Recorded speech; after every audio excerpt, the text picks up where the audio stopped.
Salam. Bugün 8-ci sinif iş dəftəri həzm sisteminin quruluş və funksiyaları dərsin izahını verəcəm. Birinci sualımızda deyir ki, həzm orqanlarının adları boş xanalarda qeyd edin. Birinci burada gəlir ağız boşluğu ilə başlayır. Ağız boşluğu. Ağız boşluğundan sonra qida borusu. Tamam, yazıq. Qida borusundan sonra nə gəlir? Qida borusu sonra mədə. Mədə. Sonra mədədən sonra nə gəlirdi? Nazik bağırsaq. Buradan yazalım. Mədədən sonra nazik bağırsaq. Nazik bağırsaqdan sonra yoğun bağırsaq.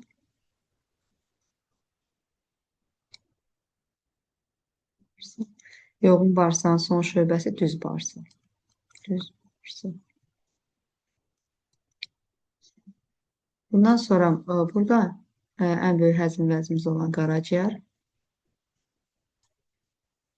Yəni, qaraciyərin yanında mütləq şəkildə öd, çünki öd qaraciyərdə hazırlanır. Burada mədənin altında və arxa tərəfində yerləşən mədə-altı vəzir.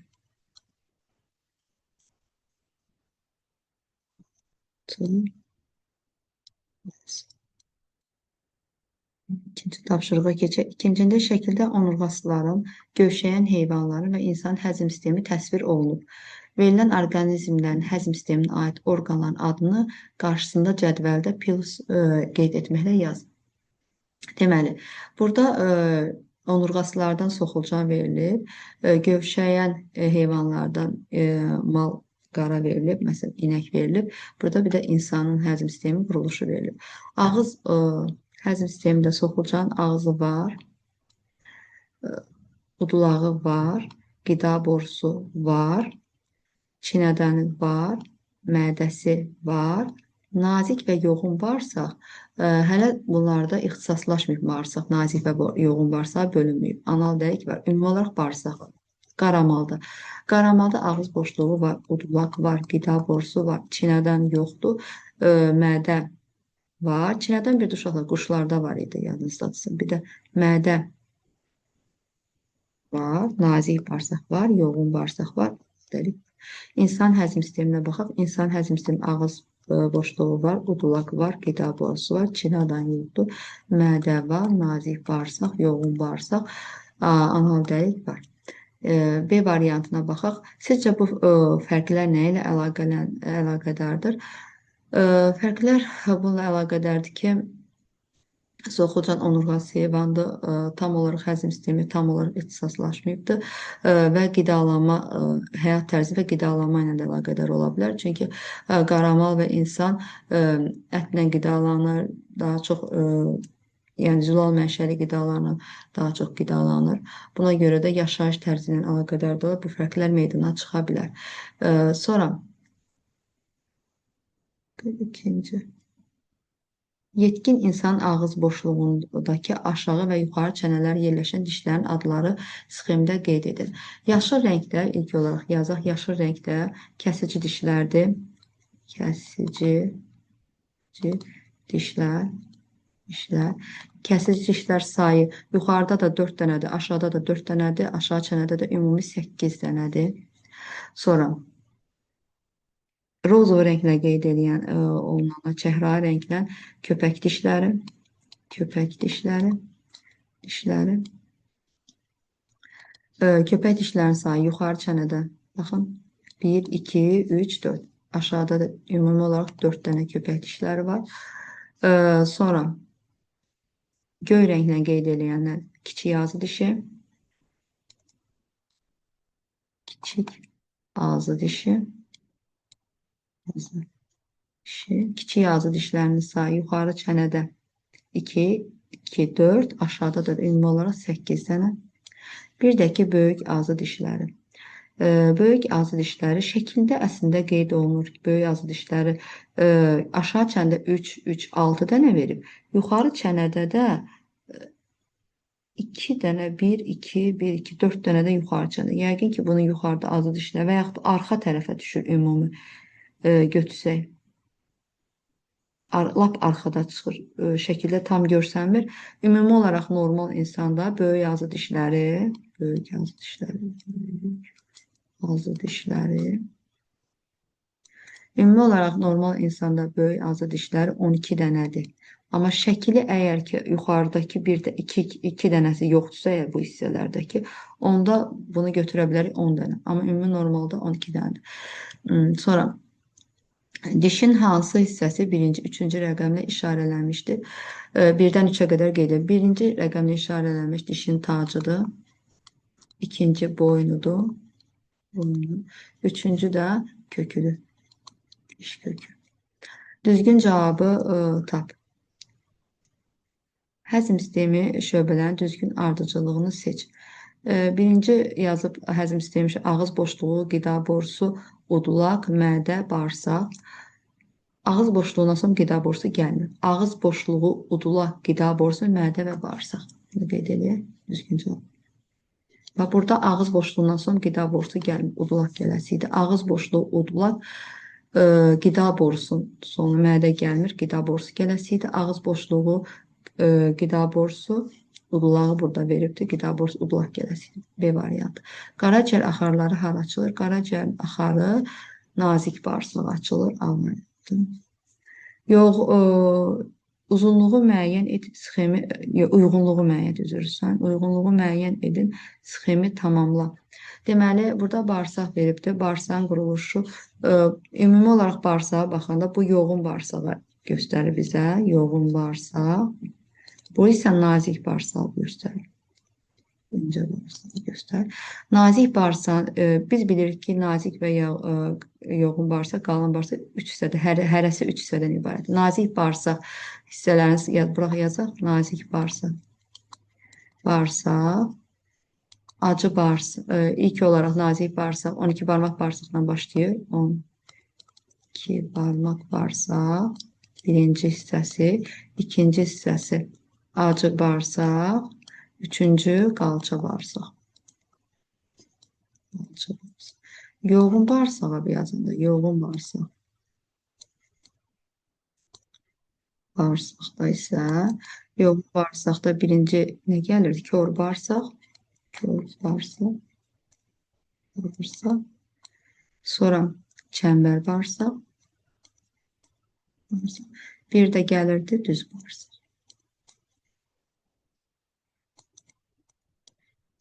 Deməli, birinci, ikinci, üçü sıralama ilə buydu. İndi bizə birinci nə gətirir? Birinci, yəni nazik bağırsaqdan qeyd edir. Nazik bağırsaq birinci hissəsi 12 barmaq bağırsaq. 12 barmaq bağırsaq 2-yə aiddir. Qeyd edin ki. Sonra nazik bağırsağın orta hissəsi acı bağırsaq. Acı bağırsaq 4-dür. Nazik bağırsağın son hissəsi qalça bağırsaq.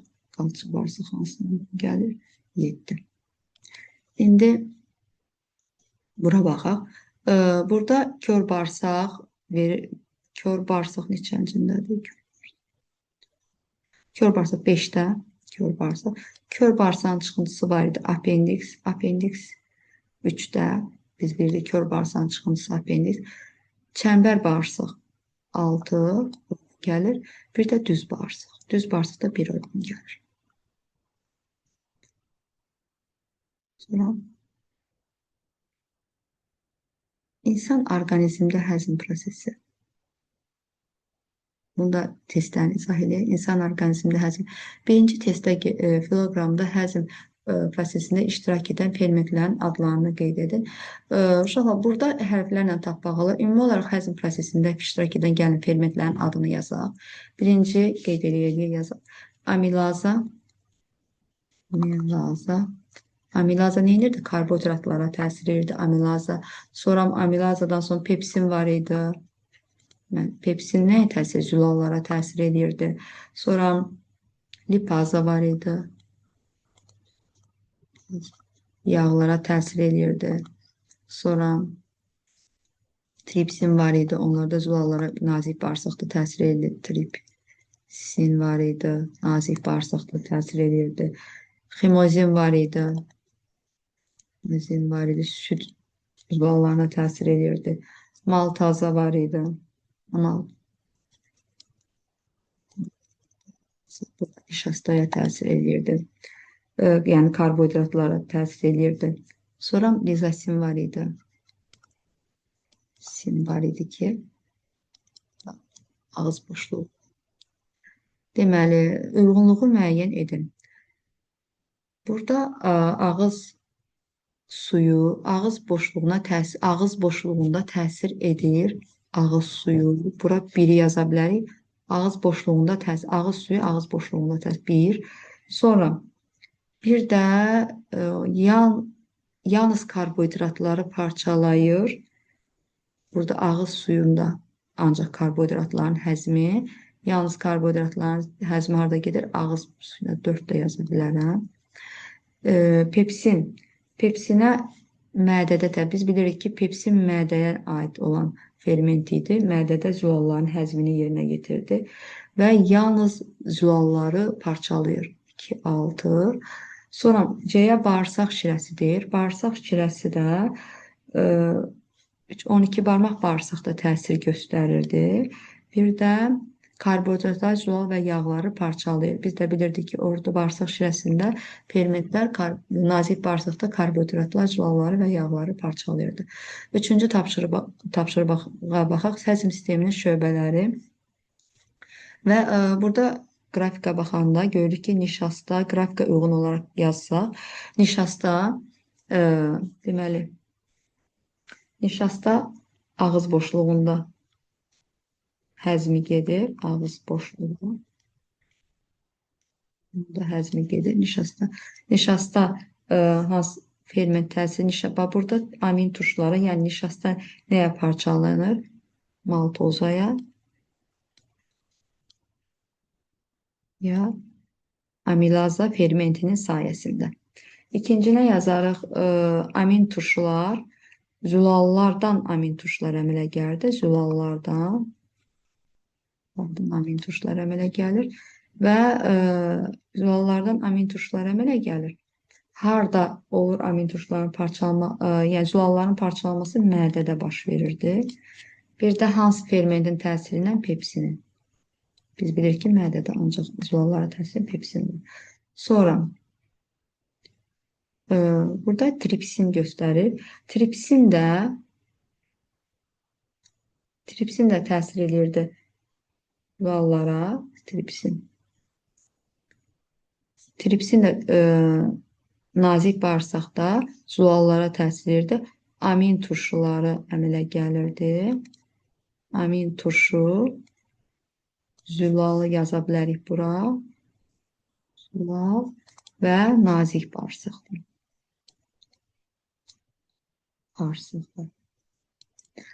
Sonra sonda nazik bağırsaqda. Nazik bağırsaqda gedirdi. Demək olar ki, nazik bağırsaqda karbohidratların, yağların, yəni zülalların, yağların, karbohidratların həzmi nazik bağırsaqda gedirdi. Burada zülal, yağların, karbohidratların həzmi gedirdi və zülallar amin turşularına parçalanırdı. Yağlar gliserin və yağ turşularına, gliserin yağ turşularına və karbohidratlar da şəkərə parçalanırdı.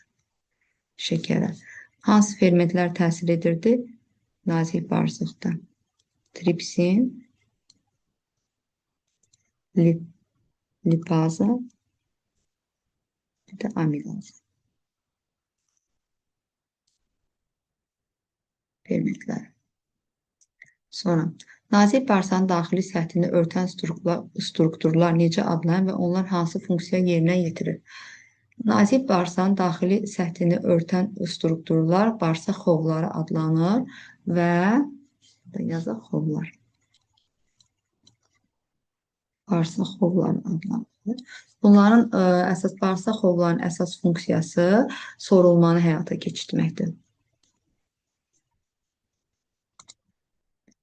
Baxaq, amilaza fermentinin fəallığı temperaturda asılılıq qrafikini nəzərə keçirək. Amilaza fermentinin deməli, qrafika əsaslanan hansı iki ifadəni seçmək olar? Fermentin fəallığı temperaturdan asılıdır. Fermentin fəallığı temperaturdan düzdür. Fermentlərin fəallığı temperaturdan həmişə asılı olur. Biz bilirdik ki, fermentlər fəallığı temperaturdan və pH-dan asılı, yəni. Sonra ikinci nədir? Fermentin maksimal fəallığı 37 dərəcə temperaturda müşahidə. Təxmini baxsaq qrafikə, həqiqətən 37, bunu aşağı çəksək, buradan bir xətt, artısa 37 dərəcəyə təxmini düşər, 37 düzdür. Sonra deyir, qrafika düz mütənasib asıllıq əks olunub. Xeyr, düz mütənasib qalxır, sonra isə enir. Düzgün götürəlməliyik bunu. Sonra mühitin temperaturu asılı olaraq amilaza fermentinin fəallığı 2 maksimumu var. Xeyr, bir dənə maksimumu var. Ən maksimumu bax bu zirvə buradadır. Niyə məhz bu temperaturda fermentin maksimal fəallığı müşahidə olunur? Çünki biz bilirik ki, hər bir fermentin özünə uyğun temperatur, maksimum fəallıq temperaturu var. Amilaza fermenti üçün də bu 37 dərəcə nəzərdə tutulur, onun üçün 37 dərəcə. Əgər 37 dərəcədən yüksək temperatura geçsə, baxaq, müşahidə edək ki, fermentin dağılması, parçalanması baş verməkdir. Sonra fermentin fəallığı daha hansı şərtlər təsir edir? Fermentin fəallığına pH səviyyəsi də təsir göstərir. Şəklə diqqətlə bax və suallara cavab ver. 6-cı şəklə baxaq. Deməli, bu proses necə adlanır? A variantda deyil. Şəklə baxdıq, həzm sistemi, bağırsaqlar göstərilir. Bağırsaqlarda qida kütləsinin əzələlərin yığılması sayəsində önə doğru hərəkəti var. Bu peristaltika adlanır. Peristaltika adlanır. Biz bilirik ki, bağırsaqda həzm orqanlarında əzələlərin yığılıb bir istiqamətli hərəkəti peristaltika adlanır. Harada baş verir? Bağırsaqda baş verir. Proses bağırsaqda baş verir. Bu prosesin əhəmiyyəti nədir? Bu prosesin əhəmiyyəti bundan ibarətdir ki, bir istiqamətli hərəkətdir. Bir istiqamətli hərəkətdir. Yəni, həzm olmayan qida kütlələri bir istiqamətli hərəkət edib, orqanizmdən xaric olunur.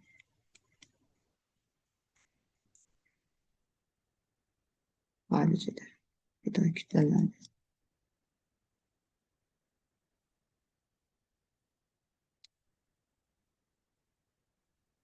Şəkildə nə təsvir olunub? Şəkildə həzm vəzləri təsvir olunub, bir də həzm kanalı təsvir olunub. Bura həzm vəzləri və həzm kanalı. Bir də nədir? Bir də ağız boşluğudur. Boşluğu. İkincində nədir? İkincində tüpürcək vəzləri. Vəzi. Üçdə qida borusu.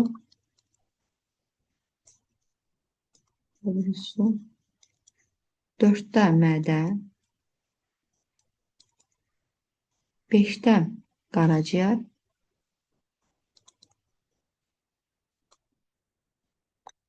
6 öd kisəsi. Sonra 7 yadaltı vəzi. 8 nazik bağırsaq. Bağırsaq. 9 yoğun bağırsaq.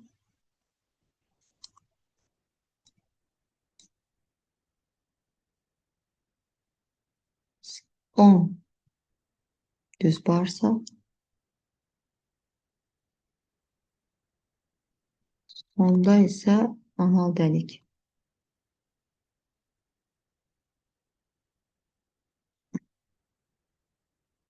Qeyd olunan orqanların hansı proseslər baş verir? Bunları şahid deyim. Deməli, birincində ağız boşluğudur. Ağız boşluğunda hansı proses gedir? Qidaların mexaniki və kimyəvi həzmi. Burada yazaq. Mexaniki və kimyəvi həzm. Və kimyəvi həzm. Həzm.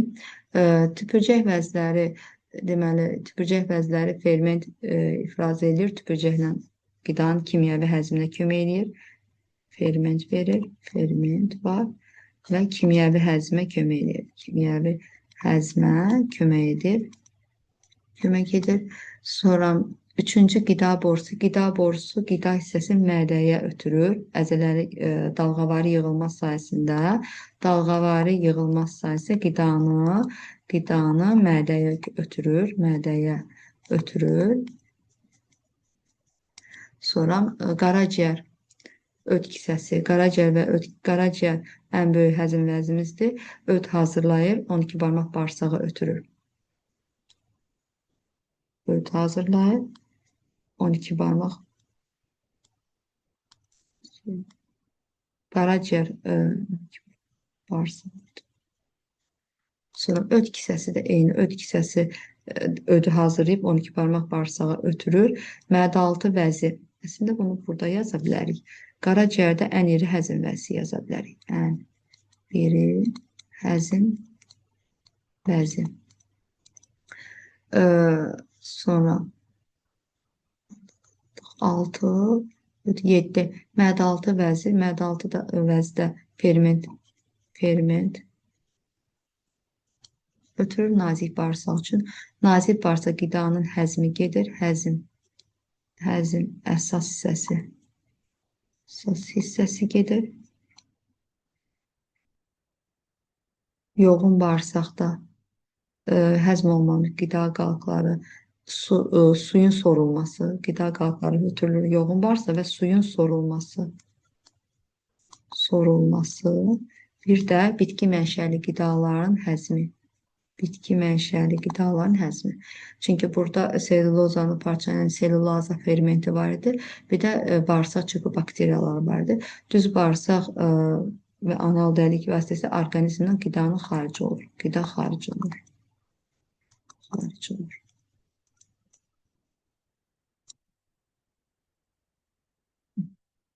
Qırmızı yaşlı qəhvəyə oxlarla nə işarə edilib? Deməli, qırmızı oxda verir nazik bağırsaqdır. Bura nazik bağırsağa gələn öd və mədə-altı vəzidir. Yaşıl oxla, yaşıl hansıdır? Yaşıl ox.